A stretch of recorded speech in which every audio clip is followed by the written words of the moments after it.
Mga kabokals, dito man tayo sa ating patuhan. Patuhan. Ayan, meron tayo na misa. Asan na yun? Meron ako nakitang pakalat-kalat dito eh. Ayan. Pakalat-kalat eh mga kabokals eh. Dito galing yan eh. Ayan, dito galing yan mga kabokals.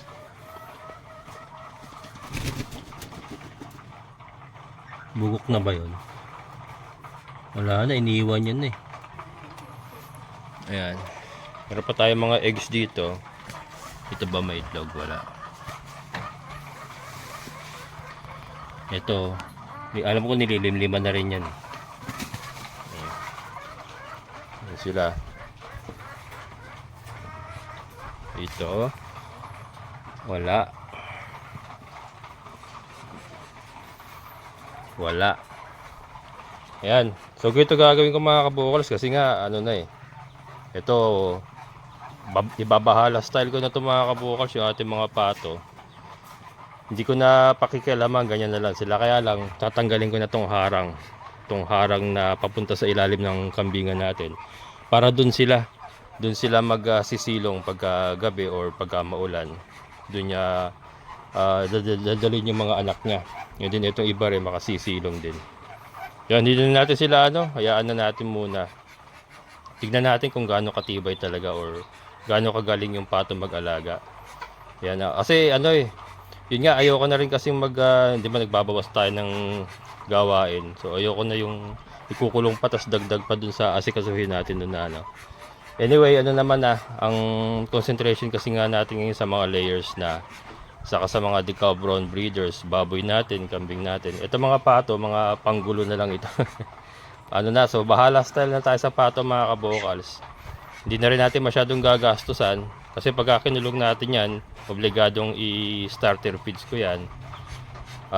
Kasi wala silang ibang kakainin. Pero dito sa labas, yung kung ano yung kinakain ng magulang nila, darak sa mais, yun na lang din siguro ang matututunan nilang kainin. And then dito nga sa ilalim ng kambingan kasi marami silang dyan eh. Marami silang makakain dyan sa ilalim ng kambingan. Kaya yan, i-release ko na dito. Ay tatanggalin ko na tong harang. Total wala naman na tayong mga manok dyan. Para doon na sila makapag-gagala sila ron.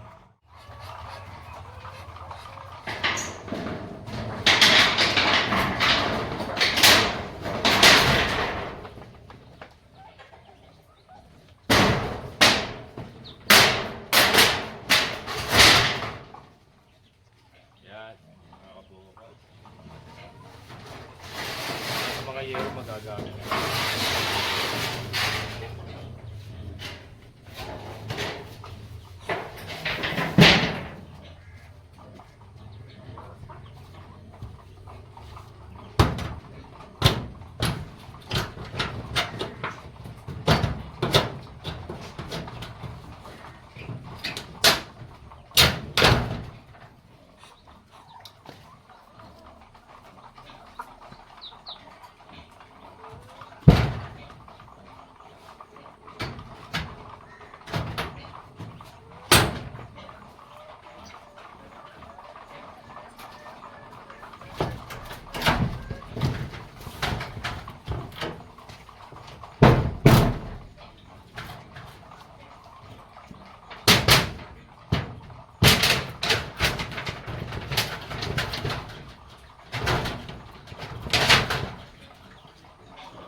Mga kabokals. So pwede sila sa ilalim. Punta kayo ron. Maglalagay na lang ako ng siguro mga kabokals yung painuman na maliit para sa kanila. Meron pa tayo dyan na ano mga painuman na malalaki para maabot ng mga anak, kasi yung nasa planggana hindi nila maaabot yan. Yan, try na lang natin ganyan mga kabukals, kasi yun nga bahala na style. Bahala na style ang sistema natin sa ating mga pato na ngayon. Ayan, so safety naman sila dito pag nasa ilalim. Sa kaya naman mga susunod lagi nakadikit sa nanay nila. Yan, so si Mama Duck ang magpoprotekta. Tignan natin kung gaano kagaling mag-alaga si Mama Duck. Kaya mga kabukas, naglagay lang tayo pa inuman nila dun na mababa para makakainom yung maliliit. And then, yan, hayaan na natin sila dyan. Humayo kayo at magparami. Mabubuhay kaya. Ayan, tingnan natin. Tingnan natin kung gaano katibay talaga itong mga Muscovy duck.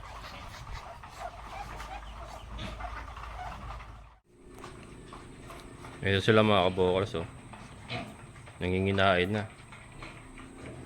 Marami sila makakain dyan mga insekto. Yan yung tatay nila, oh. Yan. May inom na, oh. Yan. Mimintayin lang natin yung painuman nila na yan para dyan sila pupunta pagka nauuhaw sila. Beauty! Lika dito! Beauty! Beauty! Dali! Lika dito! Chuchuchuchuchu! Ayaw mga kabukol. Tatakot. Tatakot. Lika dito! Ba't tayo lumabas? Bukas na yung kulungan mo. Ba't tayo lumabas? Halika!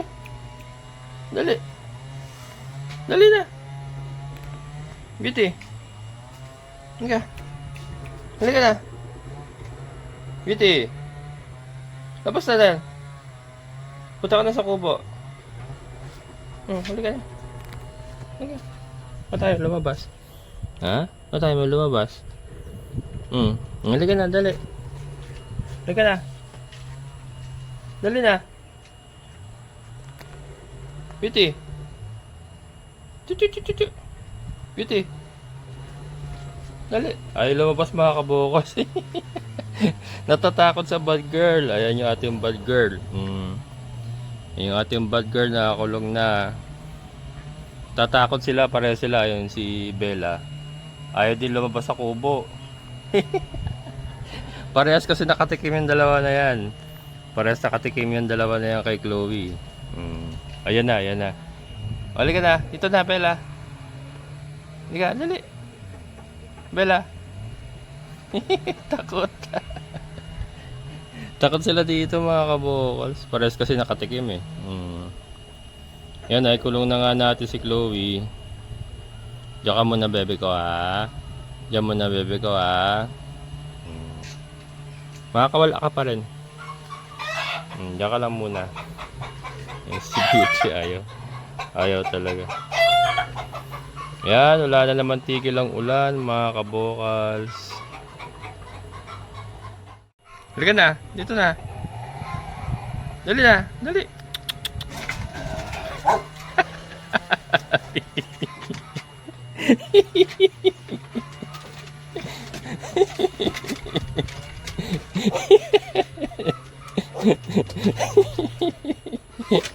Takot ka.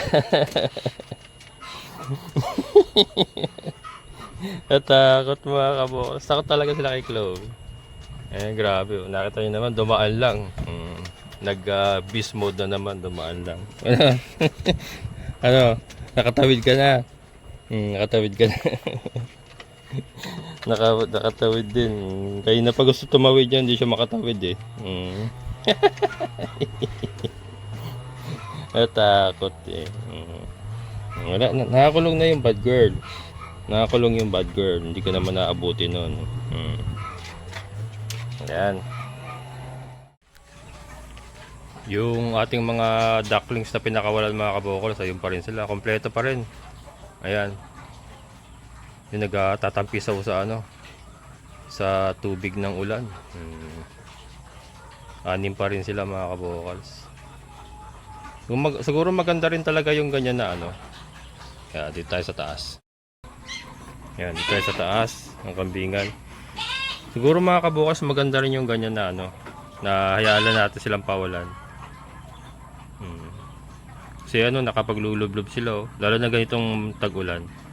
Ayan, nakapaglulublob yung maliliit sa ganyang ano, mga naiipon na tubig. Ayan. 2, 4, 6, anim pa rin naman oh. So nakasurvive na sila ng isang araw, overnight. Ayan. Saka may mga kasama naman sila ibang ducks dito kung may predator man. Hindi basta-basta makakaano siguro. Ewan ko lang, tignan natin. Tignan natin kung mababawasan. Ayan. Sinusubukan ko lang na ano, hayaan sila kung baga ano, natural. Hayaan sila natural na ano, na lumaki.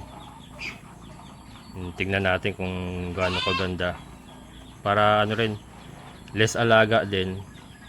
Total may area naman na sila. Sa kanila na yan eh. Yung buo na yan, pati itong ilalim ng kambingan sa kanila na yan. Ibibigay na natin sa kanila yan.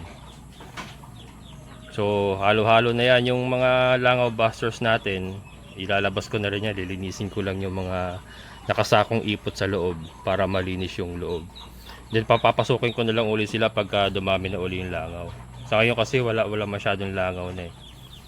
Yan, para sama-sama na muna sila dito para maka-exercise sa labas kasi lagi nasa loob na yung mga langaw busters natin. Ayan. So ayan po mga kabukals, may bago tayong ducklings. Ayun, nadudulas pa yung isa. Naghahabol lang yung dalawang barako. Ayan, pinakawalan ko kasi yung isang barako na kulong kasi nga nilagay ko na sila lahat dito eh. Meron tayong isang barako na ano eh, na tagal nakakulong. Ayun, hinahabol. Ayun oh. Nakakulong sa ano. Yun, naghahabulan. Saan na ba? Nawala na. Matagal na nakakulong. So sinama ko na dyan. Bahala sila dyan. Magrambulan sila dyan. Malaki naman yung kanilang takbuhan. Ayun, naghahabulan yung dalawa. Dominante yung isa eh. Dominante yung isang barako. Ayan, ayan. Ayan, pupunta rito yan. Punta dito yan. Hindi, ayun. Nagtatago doon sa may pugaran. Hinahabol siya na yun. Isang malaki na yun. Oh. Yun, hinahabol siya. Yan, may mga taguan naman sila dyan. Yan, so parang hayaan lang na sila sa natural na ano nila. Galawan.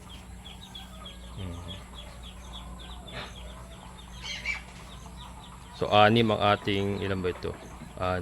Anim ang ating inahin eh. Ayan. Sama-sama na lang muna sila dyan. Hayaan mo silang mag-inbreeding. Total mga pangkatay lang naman natin na lang yan. Pang sariling konsumo na lang naman natin yan. Para less stress din kasi ang hirap ng ano. Naguguluhan din ako sa hiwa-hiwalay mga kabokals. Isa po yun sa mga nagpahirap sa akin, yung hiwa-hiwalay yung ano. Kaya nga nagbawas ako ng mga Shamu Dongtao kasi yun talaga kasi kailangan nakahiwalay yung mga yun eh. Pero itong pato, yan, pwede natin pagsamasamahin na yan. And then yun nga, nakakonsentrate na tayo sa layers na lang. Yung mga breeders naman natin na Deca Brown, yung naka-fly pen, okay lang naman yun. So less gulo. Magulo kasi masyado pag sobrang dami.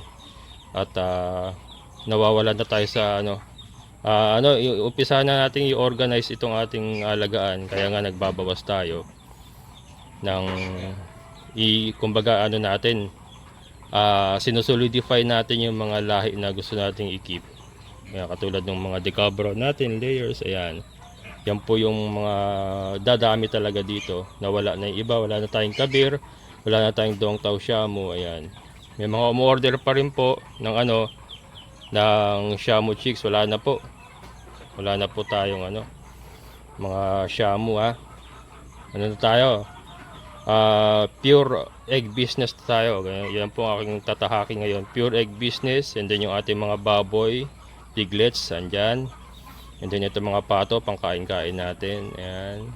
Yung mga kambing naman natin, ito automatic goatee. Wala namang problema yan, wala namang gastos yan. Damo lang kinakain yan eh. Kaya lang din natin sila dyan. Saka ito organized naman na ito. Dahil ito may maayos silang goat house. Kaya nga, wala naman tayong problema sa pakain nila. Ang daming damo dito. Yan, puro nakadamo na sila ngayon. Hindi na natin sila binibigyan ng, ng darak sa mais, mga kabukals. Cost cutting tayo. Basta, damo lang. Maraming damo. Tapos, asin sa tubig. Yun na lang binibigay ko. Wala na rin molasses. Kasi napansin ko pag minom molasses ko madalas, nagpupururot, nagtatae. Kaya tinanggal ko yung molasses muna. Siguro pwede yung paminsan-minsan lang. Pero asin, yung asin, ano yun, palagi yun, nasa inumin nila. May asin tayo nilalagay. Yan. Di pa ako nakakati, magsasakati pa ako. Magsasakati pa ako ng pagkain nila. So nawala na. Nawala na yung mga ducklings. Ayun na mga kabukalos, katatapos lang natin magpakain ng mga Muscovy ducks natin. Ayun na yun, nanginain na rin sila. Ayan sila. Nagtatampisaw sa pocket of water. Bala ko maghukay ng mga ganyan mga kabukas na lang. Yan para may lublubon sila pag maulan. Mga ganyan kababa lang. Ayan, so nakapag tatampisaw sila.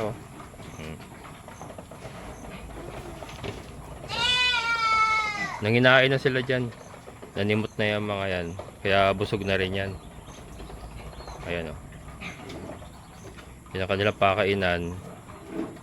Ayun yung isa, ayun mabanat pa. Yung mga pasimot-simot na yan, laki nga ng laki ng butsi.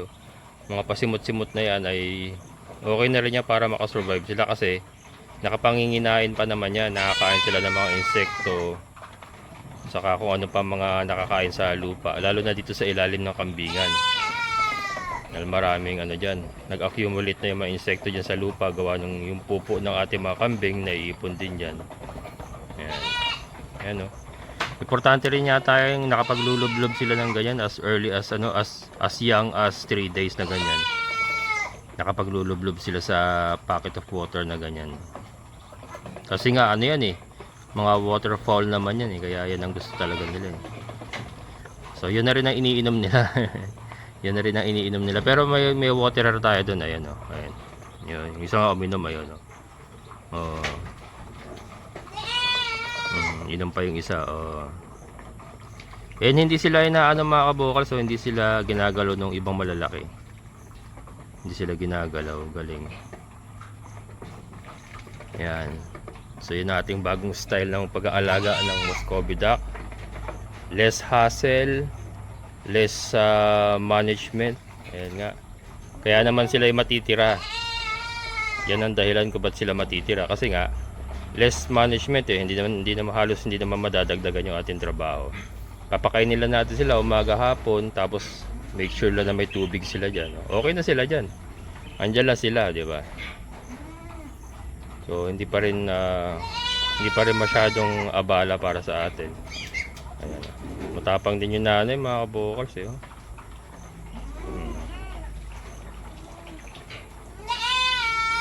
Meron pang itlog dun ako lang kung nililimliman yan. Minsan kasi ang problema sa Muscovy, inaabandona nila itlog nila. Hindi itinutuloy limliman.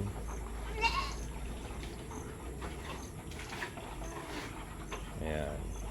Tuwan-tuwa sila sa tubig mga kabukals.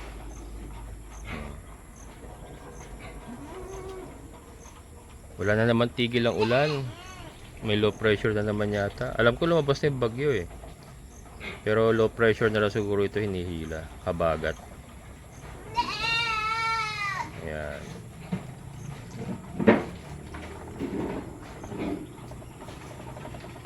Ayan po mga kabukals. Siya po ang aking may babahagi sa inyo po today. Actually, last 3 days ago pa. Yung unang shoot natin is last 3 days ago pa. Pero yan.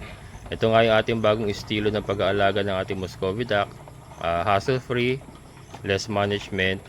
Yan, kasi nga yun ang ating goal yung mabawasan yung ating mga ginagawa. Kaya nagbawas tayo ng mga oriental fowl, ng mga kabir, para concentrate tayo sa mga layers and maasikaso natin yung iba pa mga dapat ayusin. Kasi ito nga kaya na-retain natin yung ating mga Muscovy duck kasi nga less management naman sila. Yan, katulad niyan, natural natural way lang ang gagawin natin sa kanila. Hayaan lang natin sila dyan. Ayan po mga kabokals, maraming salamat sa inyong pagsama. Amazing na buhay.